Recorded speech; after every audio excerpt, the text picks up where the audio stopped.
बनारस के डेवलपमेंट एक महीना पहले का नहीं होता, काशी विश्वनाथ धाम नहीं इन्हीं शुभेंदु अधिकारी का अभी महीना भर पहले का स्टेटमेंट है ना, जो हमारे साथ हम उसके साथ, सबका साथ सबका विकास बंद करो और नारा दिया था। यही आपको बताना पड़ेगा कि भाई हम भले केंद्र में नहीं हैं, लेकिन हमारी राज्य सरकार और अभी इसके पहले तो प्रधानमंत्री जब मैंने बात मजाक में कहा, मॉडल तो कोई लगाना पड़ेगा। ह्यूमर के तौर पर देख रहा हूं, कोई इंटेंशन के तौर पर नहीं, लेकिन ह्यूमर में उन्होंने कहा कि अच्छा है कि हमारे साथ। मैं अब ये एक नहीं सर, पंडित नेहरू को ही कोट कर देता हूं। पंडित नेहरू जी ने कहा, बहुत सारी गंभीर बातें मुस्कुराहटों के साथ और हास्य। सर अब मुझे ये बता दीजिए, मैं देखिए हमने भी बात की पंजाब को छोड़ दें, पंजाब में भी बीजेपी बहुत कुछ प्रयास कर रही है, तो फिर दक्षिण ही बचता है। दक्षिण में भी कर्नाटक में उसके पास अच्छा मौका है सरकार में आने का, जब इलेक्शन होगा 28 में।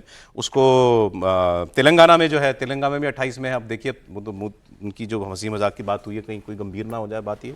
तो बचते सर मोटे तौर पर आंध्रा, तमिलनाडु और केरल, यहाँ बीजेपी अभी बीजेपी का बंगाल वाला अनुभव बहुत दूर है अभी। देखिए बंगाल वाला अनुभव आपको आंध्रा के तो करने की अभी आवश्यकता नहीं, क्योंकि आपके पास एक चंद्रबाबू सहयोगी हैं, पवन कल्याण आपके साथ हैं। आंध्रा सबसे मुश्किल स्टेट रही है बीजेपी के लिए, तो वहां नहीं, आंध्रा जो है अपने दम पे तो बीजेपी अभी कुछ नहीं है। आंध्रा जो है वो भारतीय कांग्रेस के लिए गढ़ रहा है। जब 1977 की लहर में भी आंध्रा वो बचा करके चला गया था, उड़ीसा भी बचा लिया था। बड़े मत ध्यान रखिए, नंदिनी सतपथी उस समय थे, उन्होंने बचा लिया था उड़ीसा को, लेकिन उड़ीसा तो आज ध्वस्त हो गया है ना सर। तो आने वाले दिनों में बाकी चीजें नहीं ध्वस्त होंगी, इसका ना मुझे पंजाब में बहुत बड़ी संभावना दिखाई दे रही है। अब आप हमसे पूछेंगे, साउथ से पहले पंजाब में दिख रहा है, मुझे उसकी बड़ी संभावना दिखाई दे रही है, और मुझे उससे पूछेंगे कि क्यों, तो इसका क्यों का उत्तर मेरे पास नहीं है। लेकिन मुझे अच्छा खासा लग रहा है कि आम आदमी पार्टी भारतीय जनता पार्टी को सहयोग करने जा रही है। आम आदमी पार्टी बीजेपी को सहयोग करेगी? आम आदमी पार्टी के लोग सहयोग करेंगे भारतीय जनता पार्टी। उसी वही चर्चाएं ज्यादा चल रही हैं। लेकिन अब केरल में भी चुनाव हुआ, केरल में मुख्यमंत्री नहीं बना, बंगाल में बन गया, आसाम में बनने जा रहा है, पता है सबको कौन बनेगा, पुडुचेरी में कौन बनेगा ये सबको पता है, तमिलनाडु में बन गया। केरल का क्या, तो प्रधानमंत्री ने तमिलनाडु का पहले तो आईना दिखाया कांग्रेस पार्टी को, सबसे पुराना साथी था डीएमके, छोड़ दिया उसको, ये परजीवी पार्टी है। अब इसको जहां दूसरी ओर दिखाई दे रहा है उससे चिपक जाओ, तो ये विजय की पार्टी से चिपक गए। फिर उन्होंने केरल की बात की, कहा कि भाई बहुमत तो मिल गया केरल में कोई तमिलनाडु जैसा संशय तो है नहीं कि कौन बनेगा सीएम बनने के लिए। नंबर नहीं है, नंबर जुटाने पड़ रहे थे विजय को, तो 5 दिन लग गए, 4 दिन लग गए। आपके पास तो 2/3 बहुमत है, तो क्यों नहीं बना पा रहे हो अपना मुख्यमंत्री? सुनिए, फिर इसका जवाब भी आया कांग्रेस से, मोदी जी का बयान सुनिए। तमिलनाडु में प्रक्रिया चल रही थी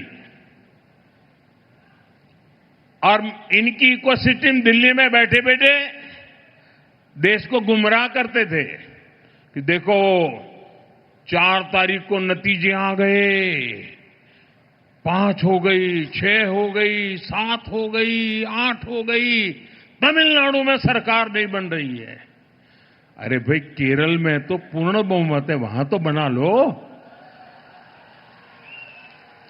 ये इकोसिस्टम केरल के लिए चुप है, नेता नहीं तर्क पा रहे।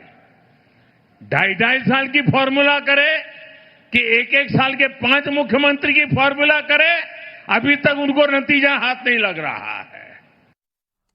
इसका जवाब कांग्रेस पार्टी में जो सीएम पद के 3 दावेदारों में से एक हैं, रमेश चेन्नीथल्ला, उन्होंने दिया। और उन्होंने कहा कि मोदी जी आपको तो दिल्ली में मुख्यमंत्री बनाने में 50 दिन लग गए थे, हम आपकी तरह नहीं है कि पर्ची में जिसका नाम थमा दोगे वही वैसे ही काम हो जाएगा। हमारे यहाँ डेमोक्रेटिक पार्टी है, हम मिल बैठकर बात करके उसका फैसला निकालेंगे।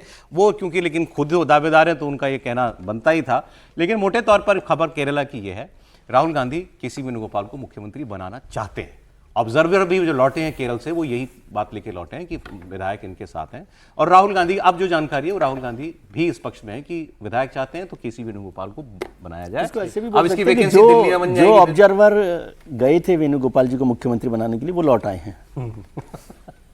केसी वेणुगोपाल को मुख्यमंत्री बनाने के लिए गए थे, इसीलिए गए थे ना। अब दिख रहा है ना आपको भी, यही सचिव हैं तो गए, मोटा मोटा दिख यही रहा है ना। इसमें पेच एक ही है कि वहां जो सहयोगी हैं मुस्लिम लीग, IUML और एक और जो है वो चाहते हैं कि सतीश नहीं, लेकिन एक मतलब इस पे सचमुच गंभीरता से सवाल होना चाहिए। अभी पूरा वो जिसको कहते हैं कांग्रेस के नेता, दूसरे लोग, कांग्रेस का IT सेल कह रहा है कि देखिए ऐसे होता है, तमिलनाडु ने वो जो हिंदू सांप्रदायिकता थी उसको खारिज कर दिया, जोसेफ बन गए, सब कुछ हो गया, ईसाई को चुन लिया, बहुत लोग कह रहे हैं। भाई एक मुस्लिम मुख्यमंत्री क्यों नहीं कांग्रेस दे रही तमिलनाडु केरल में? वहां तो उसको मुसलमानों को पूरा वोट मिला, क्यों नहीं एक वो क्यों ये फ्रॉड सेकुलरिज्म कर रही है? क्यों वो केसी वेणुगोपाल या सतीशान या चनिथला इनके चक्कर में पड़ी है? क्या एक मुसलमान विधायक उसके पास योग्य नहीं है जिसको मुख्यमंत्री, और मुसलमानों को ये सोचना चाहिए? ये भी तो बड़ा सवाल है ना, क्योंकि तब आप तब तक ही सारा मॉडल बताते हैं जब तक दूसरे के माथे आए।